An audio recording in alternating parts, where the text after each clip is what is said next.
Welcome to This Explainer. Today, we're undertaking a really fascinating psychological reading where we are going to unpack the hidden structures of unrequited love, emotional exhaustion, and honestly, the very nature of human connection. If you've ever felt just utterly drained by a relationship that couldn't seem to move forward, or, if you've ever wondered why you suddenly felt completely detached from someone you thought you adored, well, you are definitely in the right place. Let's get into it. So, let's kick things off with this profoundly melancholic insight from our source text. It really sets the stage for our entire exploration today. I mean, this completely flips the standard script on romance, right? We're constantly taught that love is this neat, transactional, two-way street of mutual validation. But our source challenges us right out of the gate with this idea. What if true love is actually a quiet, enduring state of giving, totally unattached to that desperate need to receive?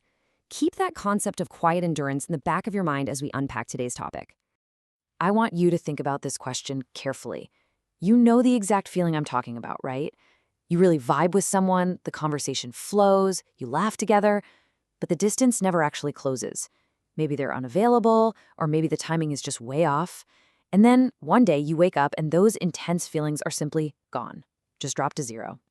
You might feel a bit of guilt, or even wonder if your feelings were just shallow all along. But actually, scratch that. This sudden drop to zero is absolutely not what you probably think it is. Section 1. Why feelings suddenly cool. Let's see how this builds our understanding of sudden emotional detachment. Now, what's really wild here is that emotional cooling isn't a personal weakness and it isn't fickleness. It's actually your mind's brilliant way of protecting your energy. According to the source material, reaching out for someone who stays just out of your grasp slowly and invisibly drains your heart. You end up suspended in midair between maybe they like me and okay, I just have to give up. That sudden cooling, that is literally your subconscious stepping in and pulling the emergency brake on your emotions before you reach total systemic failure. And lingering in this kind of ambiguous relationship comes with a truly agonizing mental cost. Over time, those easy laughs disappear simply because you literally lack the energetic reserves to even force a smile. The silence between you just becomes so heavy. Our source notes that eventually, you reach a point where being actively disliked by the person would actually feel like a relief. Why? Because a harsh, clear ending is infinitely easier for the human brain to process than the torturous, energy-sucking limbo of ambiguity. Which brings us right to Section 2, Possessiveness versus True Love. The crucial point we need to dismantle next is the dangerous illusion that clinging to someone is actually love. Notice the stark psychological divide here. On the left, possessiveness is essentially screaming, "Look only at me."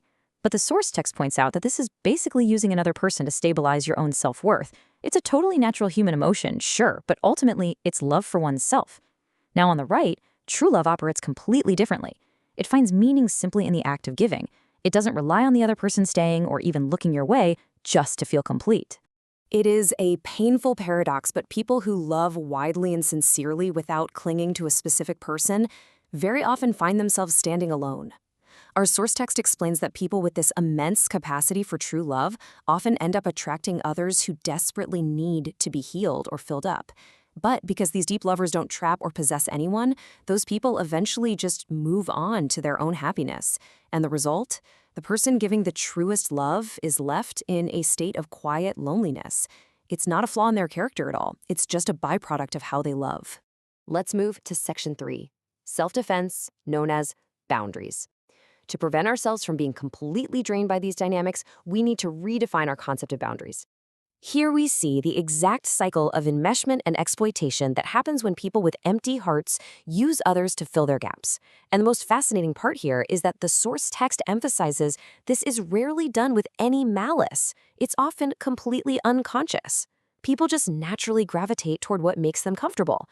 It's like they drink from your well until they're full, wander off, and then come right back the second they get thirsty again.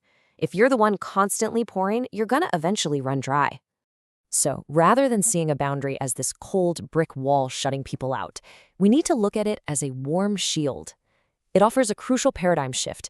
If you don't have boundaries, you will eventually burn out and be totally unable to give love or kindness to anyone at all. Therefore, protecting your own heart is actually the fundamental prerequisite for being able to maintain long-term sincerity and kindness toward others. This is what high-level emotional management actually looks like in practice. By maintaining these boundaries, you aren't being distant or aloof.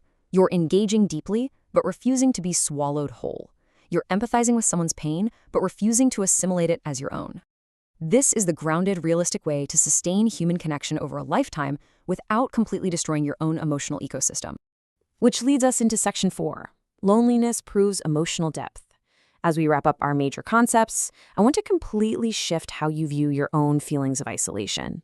Contrasting these two views is absolutely vital because it proves that feeling out of sync with the world isn't a flaw. If you view loneliness purely as a lack of someone else, you're going to spend your whole life frantically searching for puzzle pieces to jam into your empty spaces. But the right side introduces a powerful reframe. What if your loneliness is actually noble isolation? When your emotional depth is so vast that you don't require shallow, surface-level conformity, you will naturally feel a bit isolated. It's a byproduct of your profound depth, not a defect in your design. So, the most practical thing you can do right now is stop rubbing salt in your own wounds by judging your feelings.